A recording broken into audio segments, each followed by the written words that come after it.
এটা কি গোস্ত করবা ফ্রাই করবা ভাজবা গোস্ত ভাজবা না এটা আর এটা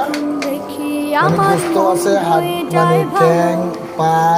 চামড়া এটা কি গুণা করবা ওর ভিতরে তেল দিছ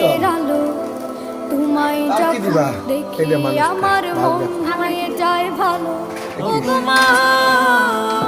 বড় রান্না করবা দেখি কি রান্না করা আজকে তোমার রান্না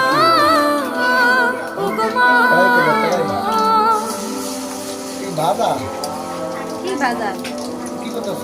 না বাজনো ভাজবা দেখলে ভরে মন আদর ও জাল জাল করে এটা ঠিক আছে আর